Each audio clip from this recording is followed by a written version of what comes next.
नमस्कार दोस्तों, मेरा नाम डॉक्टर राहुल ग्रोवर है और मैं एक ऑर्थोपेडिक सर्जन हूँ। तो आज हम बात करने जा रहे हैं एक बहुत ही इम्पोर्टेंट ऑर्थोपेडिक और रूमेटोलॉजिक प्रॉब्लम पे, जिसका नाम है एंकाइलोजिंग स्पॉन्डिलाइटिस। तो एंकाइलोजिंग स्पॉन्डिलाइटिस होता क्या है? एंकाइलोजिंग स्पॉन्डिलाइटिस एक बहुत ही डिसहार्टनिंग प्रॉब्लम है।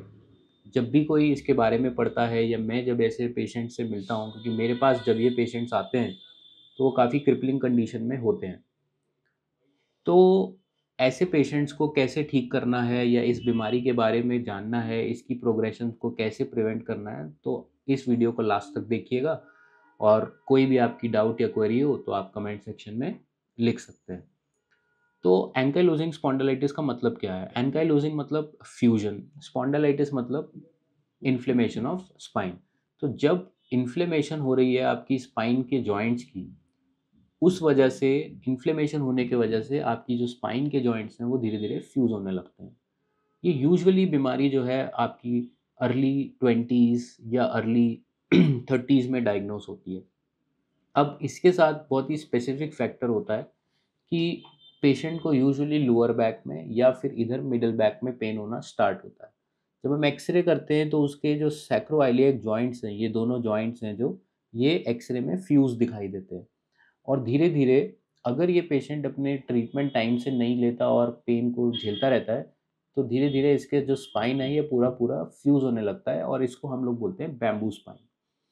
अब इस बीमारी को डायग्नोस कैसे करते हैं? तो सबसे पहले तो मान लीजिए कोई यंग पेशेंट आता है मेरे पास और उसको कमर में दर्द है या लोअर बैक में या अपर मिडल बैक में दर्द है या हिप के आस-पास दर्द है।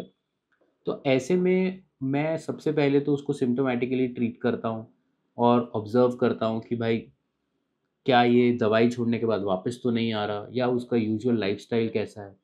बट बहुत टिपिकली ये पेशेंट्स जो कंप्लेन करते हैं वो करते हैं कि सर जब मैं सुबह उठता हूँ तो मेरे पूरा बैक में जकड़न होती है, पूरा बैक स्टिफ़ होता है और मुझे करवट भी खुद से नहीं लिया जाता, तो मुझे किसी की मदद लेनी पड़ती है। तो ये अपने आप में एक बहुत ही डेबिलिटेटिंग प्रॉब्लम बन जाती है अगर आप इस पे ध्यान नहीं देते हैं। हालाँकि ये प्रॉब्लम जो है ये मेल्स में ज़्यादा सीवियर होती है, लड़कों में ज़्यादा प्रॉब्लमैटिक हो सकती है। और यूजुअली हम इसका जो ब्लड टेस्ट है जिससे डायग्नोसिस बनाते हैं वो HLA-B27 नाम का ब्लड टेस्ट होता है। तो यूजुअली इन पेशेंट्स में पॉज़िटिव होता है। अब मेरा ये वीडियो बनाने का सिर्फ़ एक ही पर्पस है, सिर्फ़ और सिर्फ़ यही पर्पस है कि अगर आपको एंकाइलोज़िंग स्पॉन्डिलाइटिस डायग्नोस हो गया है, तो मेरे हिसाब से आप डिसहार्टन मत होइए और थोड़ा-सा अपने रूमेटोलॉजिस्ट में या अपने ऑर्थोपेडिक सर्जन में थोड़ा ट्रस्ट दिखाइए। मैं समझता हूँ कि इस बीमारी का कोई 100% इलाज नहीं है, बट हाँ, इस बीमारी की प्रोग्रेशन को स्लो डाउन किया जा सकता है। अमेरिकन गाइडलाइंस बहुत अच्छे से बताती हैं कि स्टार्टिंग स्टेजेस में तो आप केवल पेन किलर्स से काम चला सकते हैं, बट जब आपका उन पेन किलर्स से भी नहीं पेन रिलीफ़ हो रहा है, तो ये बहुत ही अर्ली रिकमेंडेशन है कि यू शुड स्टार्ट बायोलॉजिकल्स।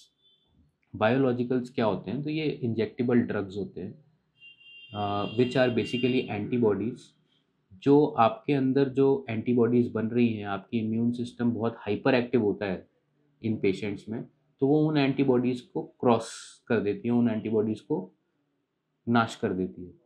इसका मैं बहुत ही कॉमनली एग्ज़ाम्पल देता हूँ अपने पेशेंट्स को, जैसे कि आग। तो बेसिकली इन्फ्लेमेशन जो होती है it is like a fire. जब भी आपके बॉडी में इन्फ्लेमेशन बढ़ेगी, तो ऐसा हो जाएगा कि आपके सारे जो मेजर जॉइंट्स हैं उनमें फायर लग गई है, आग लग गई है।